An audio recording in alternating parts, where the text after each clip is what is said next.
নমস্কার বন্ধুরা, আজকে তৈরি করব পুষ্টিগুণে ভরপুর এমন এক রেসিপি যেটা ভাত রুটি সবের সাথেই ভালো লাগে। একদম প্রোটিনে ভরপুর আজকের রেসিপি। যারা প্রোটিন ভিত্তিক খাবার খান বা পুরো প্রোটিনের ওপর ডায়েটে থাকেন, এটা অবশ্যই খেতে পারেন। এখানে নিয়েছি পালং শাক। পালং শাকগুলোকে পরিষ্কার করে ধুয়ে রাখা রয়েছে। পালং শাকটাকে এবার কেটে নেব। পালং শাকের গোড়াগুলোকে ফেলে দিয়ে শুধুমাত্র পাতা আর পাতার সাথে যে ডাঁটি অংশটা রয়েছে সেটুকু নিয়েছি। পালং শাকটাকে এবার রাফলি কুচিয়ে নিচ্ছি। খুব বেশি মিহি করে কোচানোর প্রয়োজন নেই, মোটামুটি যেরকমভাবে কাটা সেইভাবেই পালং শাকগুলোকে কেটে নিচ্ছি। আর খুব বেশি মিহি করলে তাহলে মুখের স্বাদটা একদমই লাগবে না, সেই জন্য খুব মিহি করছি না। দেখুন পালং শাকটা কাটা হয়ে গেছে। এবার এগুলোকে একটা অন্য পাত্রতে রেখে দিচ্ছি। এখানে নিয়েছি 1 কাপের মতো মুসুরির ডাল। ডালটাকে ভালো করে ধুয়ে ভিজিয়ে রেখে দিয়েছিলাম। এবার কড়াই বসিয়ে দিয়েছি। কড়াইতে 1 টিস্পুন সর্ষের তেল দিয়ে দিলাম। তেল ভালো করে গরম হয়ে গেলে ওই 2-3 কোয়া মতো থেতো করা রসুন দিয়ে দিলাম। রসুনটাকে একটু হালকা করে ফ্রাই করে নেব। রসুনটা যখন একটু হালকা ভাজা হয়ে যাবে দিয়ে দেবো একটা কোচানো পেঁয়াজ। পেঁয়াজটাকে এবার রসুন আর পেঁয়াজকে ভেজে নেব। তবে পেঁয়াজ কিন্তু খুব লাল করে ভাজারও দরকার নেই, জাস্ট একটু নরম হয়ে আসবে, হালকা গোলাপি রঙ আসা অবধি পেঁয়াজটাকে ভেজে নিচ্ছি।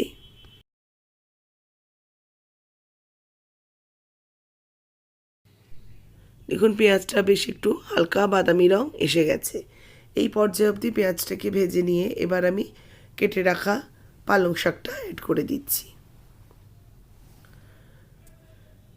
পালং শাকটা দিয়ে পেঁয়াজের সাথে একটু মিক্সড করে নেব। পালং শাকটাকেও এর সাথে একটু ভাজা ভাজা করে নেব, তবে আঁচটাকে অবশ্যই হাইতে রেখে রান্না করব।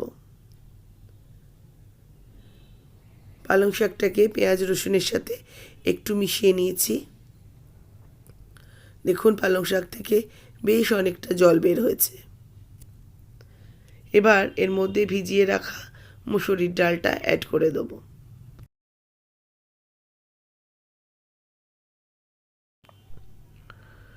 মুসুরির ডালটা দিয়ে পালং শাকের সাথে ভালো করে মিশিয়ে নিচ্ছি। এবার এর মধ্যে দিয়ে দেবো হলুদ গুঁড়ো 1/2 চা চামচ। এর সাথে দেব ধনের গুঁড়ো 1/2 চা চামচ। ধনের গুঁড়োটা কিন্তু অপশনাল, যদি মনে হয় দেবেন না, না দিলেও চলবে। তবে এরকম ধরনের ডালের রেসিপিতে ধনের গুঁড়োটা ফ্লেভারটা কিন্তু খুব ভালো যায়। ডালটা ভালো করে মিশিয়ে নিয়েছি মশলার সাথে। এবার একটু ঈষৎ উষ্ণ গরম জল এর মধ্যে দিয়ে দিলাম। এবার স্বাদ মতো লবণ অ্যাড করে দিচ্ছি, দিয়ে হালকাভাবে এটাকে মিক্সড করে নিয়ে ঢাকা চাপা দিয়ে রেখে দেব আমি 5 থেকে 7 মিনিটের জন্য, যাতে ডালটা বেশ ভালো মতো সেদ্ধ হয়ে যায়। 5 মিনিট পর ঢাকাটা খুলে নিয়েছি। জল কিন্তু বেশ শুকিয়ে গেছে আর ডালও মনে হচ্ছে অনেকটাই সেদ্ধ হয়েছে, তবে আরও একটু সেদ্ধ হলে ভালো হবে। এবার এর মধ্যে একটা জিনিস অ্যাড করব, যেটা হচ্ছে একটু সয়াবিন। সয়াবিনটা আমি আগে থেকেই জলের মধ্যে ভাপিয়ে রেখে দিয়েছিলাম। সয়াবিনটা এই সময় অ্যাড করে দেব। একটা প্রোটিনে ভরপুর খাবার, যারা ডায়েটে রয়েছেন এইভাবে আপনারা করে দেখতে পারেন। এটা কিন্তু রাত্রিরে ডিনারে 1 বাটি যদি খেয়ে নেন পেটে অনেকক্ষণ থাকবে, আবার কিন্তু মানে একদম একটা ডায়েটের সম্পূর্ণ খাবার তৈরি হয়ে যাবে। আস্তে আস্তে কিন্তু সয়াবিনটাও এই ডালের সাথে খুব ভালো মতো কুক হয়ে গেছে। এটা কিন্তু প্রায় আমার তৈরি হয়ে গেছে। এটাকে এবার একটু সাইডে সরিয়ে রাখবো। রেখে এখানে আমি দিয়ে নেবো একটু তড়কা প্যান। তড়কা প্যানের মধ্যে দিয়ে দিলাম 1 টেবিল চামচ সর্ষের তেল। আচ্ছা, তেলের পরিবর্তে এটা আপনারা ঘি দিয়েও তৈরি করতে পারেন। এতে দিয়ে দিলাম 1/2 চা চামচ গোটা জিরে, দিলাম 4-5 কোয়া রসুন কুচি, 2টো শুকনো লঙ্কা। এবার এটাকে একটু ভালো করে ফ্রাই করে নিচ্ছি। রসুনটা যতক্ষণ না একটু লাল লাল করে ভাজা হচ্ছে ততক্ষণ এটাকে একটু ভালো করে ভেজে নেব। রসুন দেখুন সুন্দর একটা কালার এসছে। এবার হাফ চা চামচ দিয়ে দিচ্ছি কাশ্মীরি লাল লঙ্কার গুঁড়ো। গ্যাসের ফ্লেমটাকে অফ করে দিয়েছি। তেল যতটা গরম আছে তাতেই কিন্তু এটা হয়ে যাবে। এবার এই তরকাটা ওপর থেকে খানিকটা ঢেলে দিচ্ছি আর খানিকটা রেখে দেব। এবার এটাকে হালকা হাতে ভালো করে মিশিয়ে নিচ্ছি।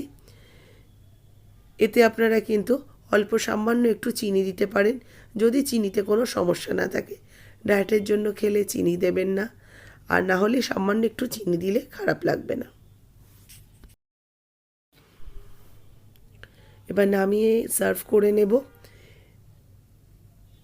ডালটা নামিয়ে নেওয়ার পর ওপর থেকে বাদবাকি যে তরকাটা রেখেছিলাম সেটা আমি ছড়িয়ে দিচ্ছি। এতে কী হবে, এই রসুনের ফ্লেভারটা ভীষণ ভালো যায়। রেসিপি কেমন লাগলো অবশ্যই জানাবেন।